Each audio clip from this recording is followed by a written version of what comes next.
यहाँ आपके दोस्तों ने चिड़िया आ गई है एक नई कहानी लेकर।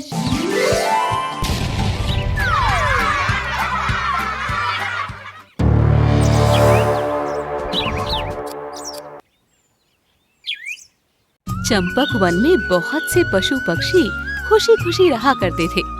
इसी जंगल में झिलमिल चिड़िया अपने पति अंटू और अपने बेटे बंटी के साथ रहती थी।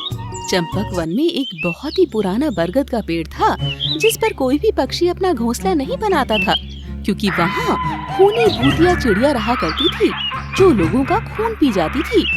कोई नहीं जानता था कि वो चिड़िया कब से वहाँ रह रही थी, पर उसके डर से कोई भी उस बरगद के पेड़ पर तो क्या, उसके आसपास के पेड़ों पर भी घर नहीं बनाता था।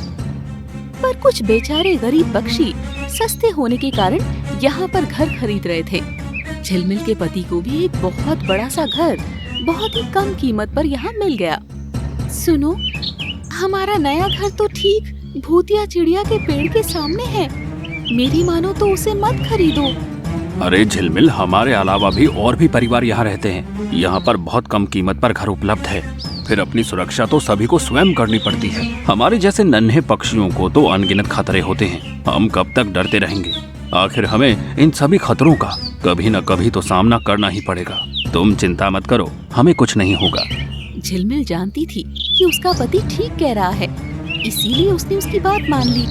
वो लोग अपने नए घर में शिफ्ट हुए ही थे कि एक दिन नीमा कबूतरी झिलमिल के घर उससे मिलने आई। अरे झिलमिल, तुम्हें पता है कल बजरंगी बाज की मौत हो गई। ओह, ये तो बहुत बुरा हुआ, पर कैसे? अरे बहुत दिनों से रोज रात में वो घर से गायब रहता था, फिर जाने क्या हो गया कि अचानक उसकी मृत्यु हो गई। उसकी लाश उसी बरगद के पेड़ पर मिली जिस पर वो भूतिया खूनी चिड़िया रहती है। बजरंगी की पत्नी का तो रो रो के बुरा हाल है। लगता है बरगद वाली भूतिया चुड़ैल ही उसे रोज पुकारती थी और उसी ने बजरंगी को मारा है। कई दिनों से वो बहुत कमजोर हो गया था।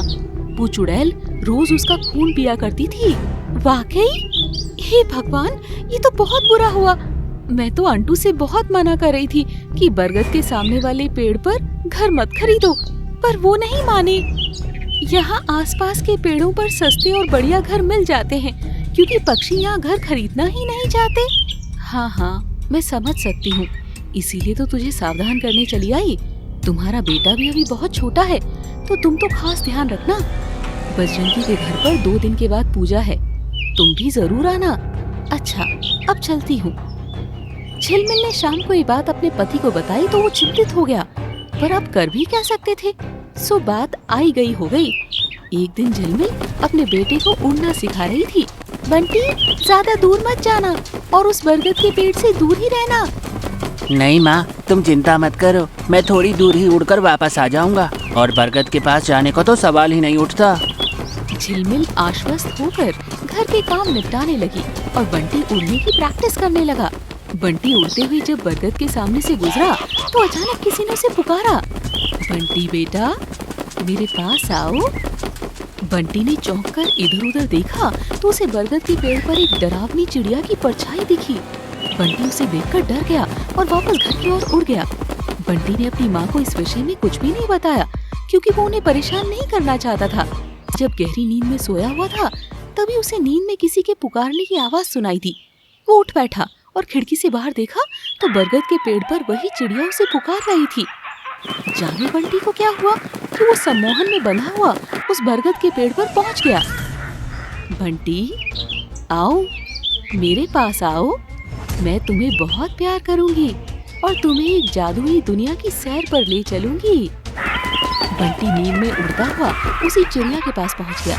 चिड़िया ने उसके गले में अपनी चोंच फंसा दी और उसका खून पीने लगी। सुबह जब बंटी की नींद खुली तो वो उसी बरगद के पेड़ पर एक डाल पर सोया पड़ा था और उसके माता पिता उसके समीप ही खड़े थे।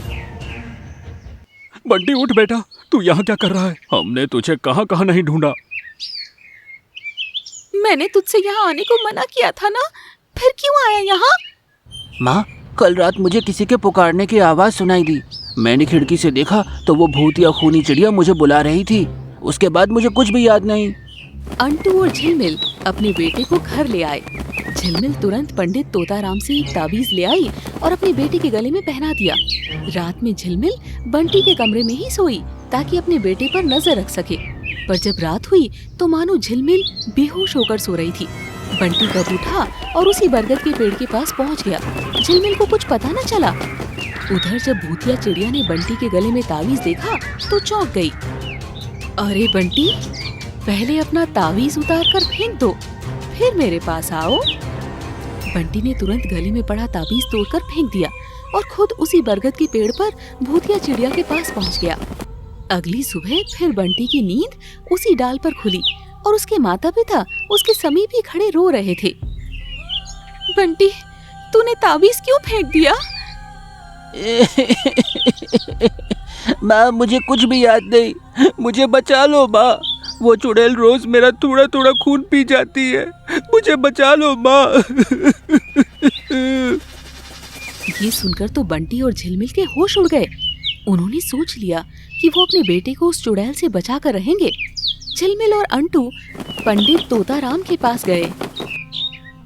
ओ, तो ये बात है, वो चुड़ैल तुम्हारे बेटे के दिमाग पर कब्जा कर चुकी है और रोज उसका खून पिया करती है।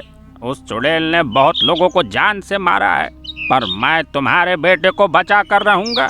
मैं पिछले कई वर्षों से ऐसे प्रेतों पर अध्ययन कर रहा था और मैंने विभिन्न पवित्र नदियों के जल को मिलाकर ये अभिमंत्रित जल बनाया है। इसे यदि उस चुड़ैल पर डाल दें तो वो जलकर राख हो जाएगी। लाइए पंडित जी, मैं अभी ये जल उस पेड़ पर डाल देती हूँ। ये जल रात के समय ही चुड़ैल पर डालना है, जब वो पूरी तरह ताकतवर होती है। पंडित जी, रात में तो हम सब बेहोश हो जाते हैं, फिर उसे कैसे रोकें? इस समस्या का भी उपाय है। तुम लोग अपने बेटे के पैर से अपने पैर बांध कर सोना। जब वो भूतिया चिड़िया के पुकारने पर वहां जाने लगेगा तो तुम लोग भी रस्सी के खींचने से जग जाओगे। ये उपाय सुनकर झिलमिल और अंटू खुश हो गए। रात होने पर वो दोनों अपने बेटे के साथ अपने पैर बांधकर सो गए। आधी रात में चुड़ैल ने बंटी को पुकारा तो वो उठकर जाने लगा।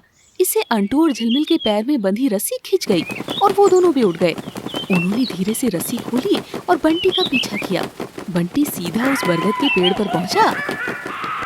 आओ बंटी, आज मैं तुम्हें अपने साथ अपनी दुनिया में ले जाऊंगी, फिर तुम और मैं सदा साथ साथ रहेंगे। उसी समय झिलमिल और अंटू प्रकट हुए।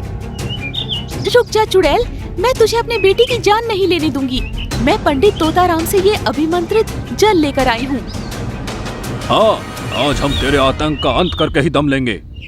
इतना कहकर झिलमिल चुड़ैल की ओर बढ़ने लगी। तभी चुड़ैल ने अपने हाथ हिलाए तो वहाँ तेज आंधी चलने लगी। झिलमिल और अंटू के लिए चुड़ैल तक पहुँच पाना मुश्किल हो गया।